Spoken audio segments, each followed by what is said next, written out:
pinagawa niyo kay Ma'am Jonna? Yes, ma'am. Pinagawa kayo ni Ma'am Jonna na nagsabi mo magaling rin pa ako. Mag-elect mo pa kayo. Ma'am, dito ma'am, mga nasa namin na to. Si Vargas? Asa si Vargas? Kanina nakatapat ko ako. Sa kanila. Ngayon dito naman. Ma'am, sa inyo ma'am. Ma'am, sa inyo. Okay na yun, Mi. Ayos ba kami? Yes, ma'am. Ayan! Mamatay! Yan, pinatay! Ayos naman is katulad nung pinagawa sa inyo dati ni Ma'am Jonna, yung gumawa kayo ng maliliit na square. Tapos, meron talaga, nakita ko output nito, patangin. Ay, oo.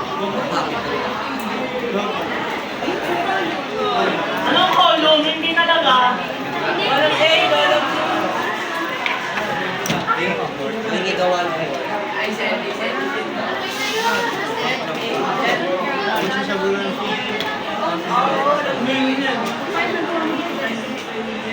Wala namang ganyan, wag ako.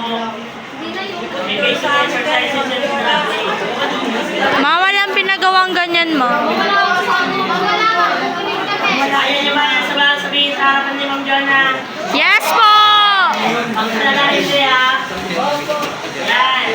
So your village. So this one is the basic exercise in drafting. Alam kong pinagawa ko sa inyo ni Ma'am Jonna. Makakain na talaga kayo. Hindi nga, ma'am! Promise! Yes po! Happy New Year! Ito, ayan. Meaning, you are creating patterns inside a shape or an enclosed area. So, pattern natin dito, vertical lines, pattern, diagonal lines, and many more patterns. Kung sa manual drafting yan, medyo mahirap.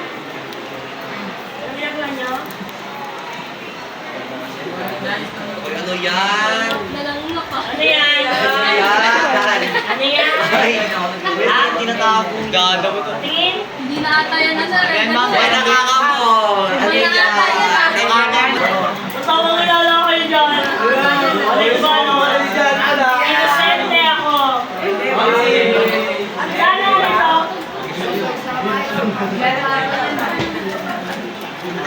Ito mga to, tamang hinala eh. Amoy ano, amoy tay. May point sila ma'am. Tingin dito. Ano? Ikuha nga masyado. Yan, sa pag-drawing Isod ka nyo, pa ganun. dalawa ng mga bricks sa mga bahay. Ang tagal, di ba? Isa-isa inyo yun. But you can use the hatch command para makadali ang gawain yun. So how do we use the hatch command? It feels unenclosed, meaning meron tayong sinusunod na rule. Kapag gumagamit tayo ng hatch command, enclosed dapat yung lalagyan nyo ng hatch. Walang butas, walang nakaangat. Yan. O, halimbawa, this one. This one is an enclosed area. Kasi buo siyang rectangle, di ba? So, paano natin lalagyan yan ng hatch command? Type H. Enter or hatch. Enter. Ang hatch ay may sariling ribbon. O, ano eh, alam na eh. O, ano na tayo? Move on na tayo. Click nyo ang hatch kung ano man ang gusto nyong pattern. For example, bricks. Yan. Click nyo dyan. And you have created bricks. Ma'am, paano kung maliit ang kailangan naming bricks? Kung maliit ang kailangan yung bricks, then paliitin nyo ang value ng inyong ratio. Kita? Ngayon, ma'am, hindi dapat nakahiga ang bricks namin. Dapat mo ay nakatayo. O di, lagyan natin to ng angulo, 90 degrees. Diba? Umikot siya na 90 degrees. O, paano pag-alangan? Ma'am, nakadiagonal siya. Then, gawin natin to. 35. 45 degrees. Kaya na yan. Kung paano ginagamit ang hatch.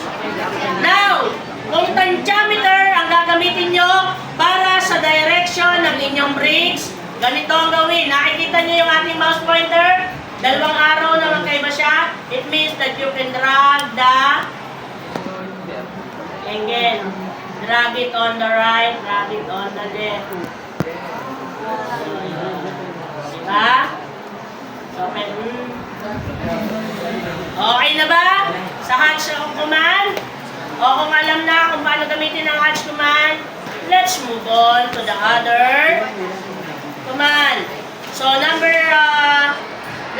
second to the last command is yung wipe out command. So wipe out command is an image type object. Most commonly, it is used to mask. Bakit kailangan nating lagyan ng mask, lalong-lalo na yung may mga pattern na part ng bahay? Minsan kasi, kailangan natin siya lagyan ng pangalan or annotation. So, for example, this is the porch. Ayan kaso, ang porch nyo, nilagyan din ng pattern. So, pag nilagyan nyo ang pangalan ng porch doon, ang dami nang nakalagay na kung ano-anong pattern. For example, ayan. Dito sa part na to, let's say that this one is your porch. So, kung ilalagay natin ang ating text dito sa part na to, lagay natin ang porch.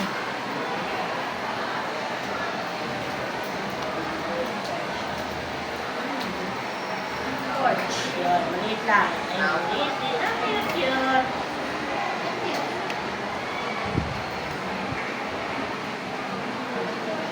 Sanayin natin.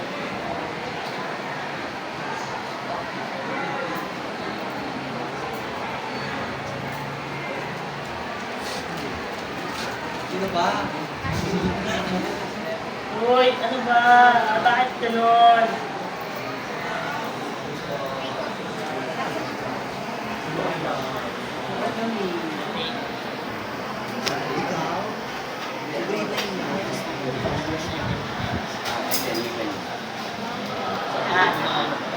Ano napansin nyo na nilagay ko ang porch doon sa may bricks natin? Nababasa nyo ba na maayos? Hindi po. Hindi, di ba? Porch. O, ano na pa problema nyo? Tama yung spelling ko. Porch. Oo. Nagiging ano ko, nakakonscious ko. Oo. Kasi ano talaga, may problema talaga ako sa spelling. Ever since, nawawala ang mga letters in between, is and N. Pero hindi ko namamalayan na nawawala na pala yun. Akala ko tama ang ginawa ko. Kaya ang ano talaga ako. Gusto gagawin. Gusto mo gawin ko, ma'am? Paano na palabas? Wag! O ngayon, move na lang natin to kaysa gumawa pa ako. Move na lang natin. Pag ginamit natin ng wipe out command, yan, wipe out, yan. Magkakagawa tayo ng part dito sa ating ano tawag yan? Pattern wherein magkakaroon siya ng empty space. And we can put yung ating porch. Ay, nawala. Ay, nawala.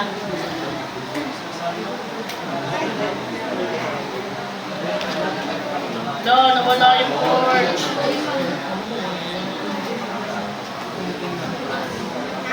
Ay, napapnak na sa likod. Bakit? Ay, siya mahirap. Ayun, nawala nga, na-wipe out. Sorry, nasa likod. Hindi ko pa Hindi. Hindi po. Wala itong put at back. Ito ang problema dito. Walang put at back itong natin. Basta yan na yan, alam niya. Gawa na lang ulit tayo ng ano. Bakit? Mga gali ng mga buha. Porch. Yan. Kita yan. Kaya na nga natin. 200, 700. Doon, nag-fit pa rin.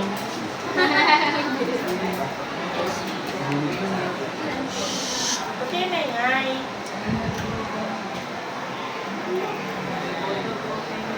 Ayun na, porch. Yung porch nasa likod. Naintindihan kung ano ang porch. Ay, ang wipe out. Porch na lang. Ang wipe out. Naintindihan. Opo. O, yun. Para magkaroon ng space wherein malalagay niyo yung part kung saan lalagay ang annotation. So, that is the purpose of porch. Porch. Ng wipe out. Next, the helix. So, helix is a 2D or 3D spiral line. So, maraming ginagamitan nito. Malalaman nyo pag nagpa-practical na tayo. So, paano natin ginagamit? Ang helix command. So, helix command is used like this. C, enter. Click for the center point. 1. Click for the radius. No, umpisa. So, laging ang helix natin ay may umpisa, di ba? Center point. Radius, kung saan nyo uumpisahan ang helix. Di ba may helix na yan? Umpisa. Ito ang kauna-unahan nyo. Radius number 1. Then, radius number 2. Then, yung height ng inyong helix. Magkaintindihan? So, let's start with radius number 1. So, let's say that your radius is 200. Enter. Radius number 2. Ba't circle? Enter. Helix. Ayan. Click. Specify the radius. 200. Enter. Radius number 2 or top radius. 200 again. Enter. Then, specify the height of the helix. Let's say, ang ating height ay 1,000. So, sa tingin nyo, ilang step ng 200 meron doon? 200 nga eh.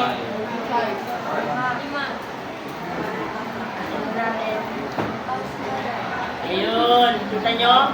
1, 2, 3, 4, 5. 5. Paano natin malaman 5? Yun o. 1, 2, 3, 4, 5. 6 pala. Sorry na. Meron yung part na 5 lang. Ayan no. Ayan, 5 yan ha. 6 pa rin. Ayan. So, alam na kung paano gawin ang helix. Alam na kung paano gawin ang helix. Opo. So, helix is radius number 1, radius number 2, then the height ng ating helix. Saan sa tingin nyo ginagamit yan? Hagdan. Hagdan, yung spiral. Yan, nalalaman na kung saan ginagamit. Kahit doon nga ginagamit yun. Ha? Masakit sa brain itong ano? Sa bangs. Masakit sa bang. Kaya nga sinasabi ko na sa inyo eh. First is the center point. Enter the radius. Radius na ang pangalawa or yung succeeding. Then the height. O, ano problema niyo doon? Nakman, di ba? O, next. The last one is yung tinatawag nating red cloud. This will be your most hated command. Dahil pag nakita nyo to sa output nyo, it means that you are gonna revise your drawing. Kaya nga tawag sa kanya ay revision cloud.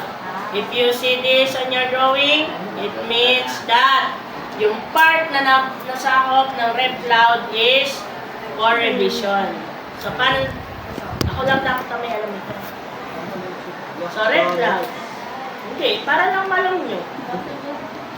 Red cloud. So, let's start with corner point, then the other corner point. Kita niyo yan? Halimbawa, pa-revision ako dito. Ayan, one to boom. Ayan. It means the part of that drawing should be revised. Kaya revision cloud. Nakaintindihan. Yan yung mga, kasi kung yan ilalagay nyo sa mga drawing, architectural drawing, kaya red cloud ang ginagamit is ang dali niya ma-distinguish na hindi siya parte ng isang architectural drawing. Because kung mapapansin nyo, ang mga kanyang mga ganon-ganon is irregular. Unlike doon sa mga drawing natin, merong pattern tayong sinusunod.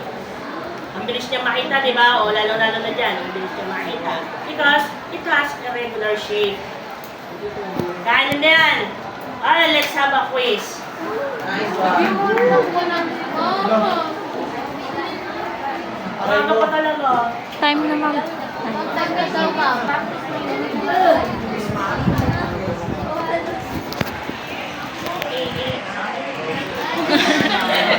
Random dito.